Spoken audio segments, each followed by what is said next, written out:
je suis Yanise, la sœur de Ronnie que les gendarmes ils ont assassiné de 8 balles.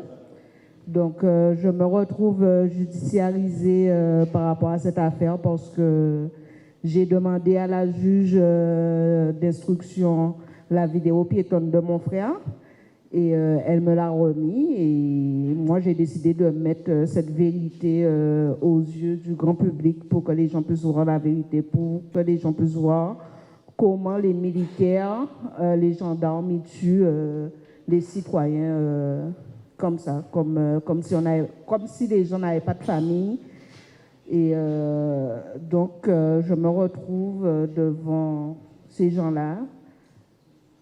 Le gendarme me réclame 40 000 euros, 10 000 euros pour lui, 10 000 euros pour sa femme et 10 000 euros pour ses 2 enfants, parce qu'il se retrouve traumatisé après la diffusion de la vidéo. Et cette même juge, on lui a demandé le procès verbal pour faire valoir nos droits au niveau des assurances.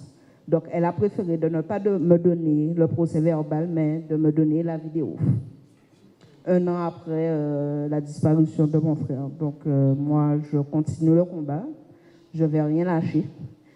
Je suis avec Christophe et Katia. C'est grâce à eux, justement, ils m'ont donné de la force pour pouvoir entamer son combat-là pour mon frère.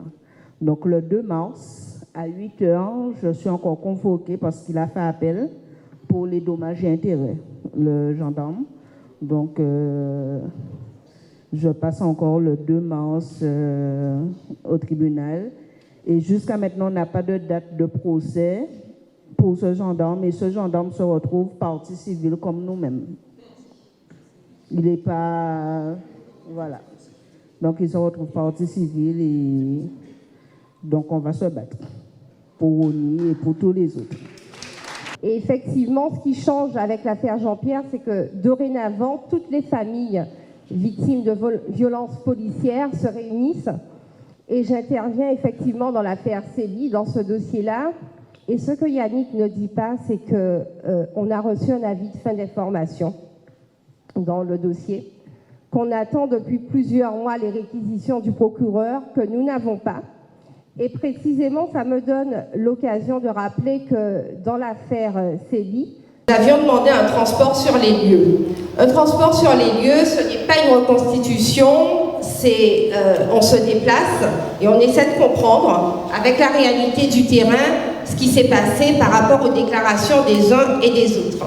Ce n'est pas une reconstitution qui va plus loin parce que la reconstitution, comme celle qui est demandée dans l'affaire Jean-Pierre, on fait venir les acteurs, on leur demande de refaire les actes qui ont été faits le jour des faits.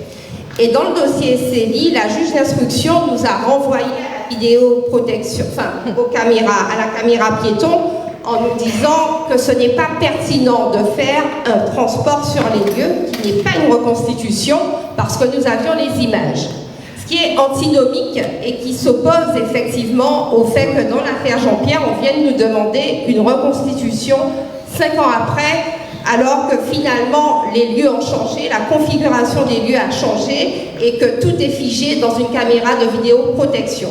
Alors ce que je suis en train de dire, parce que l'affaire Célie, c'est une affaire criminelle, c'est point à pitre, qu'il n'y a pas de poids, de mesure, que ce qui vaut dans un dossier vaut dans l'autre, que si ce n'est pas pertinent dans l'affaire Célie de faire un transport sur les lieux, ça ne peut pas être pertinent de faire une reconstitution dans l'affaire Jean-Pierre. Donc merci Yanise de me donner l'occasion de le dire. Et effectivement, on aura aussi besoin de vous dans le dossier Célie parce que les réquisitions vont tomber prochainement. Nous n'avons pas de mise en examen alors que dans l'affaire Célie, on a une spécificité. Ronnie était schizophrène et qu'en matière d'interpellation de personnes schizophrènes ou atteintes de troubles mentaux, il faut privilégier le dialogue. Et nous justifions dans ce dossier, en tout cas dans l'affaire Célie, qu'il n'y a pas eu de tentative de dialoguer. Donc là encore, j'ai envie de vous dire, c'est une ineptie parce que les gendarmes auraient déjà dû être mis en examen. Voilà en tout cas ce que je pouvais vous dire sur ce dossier-là.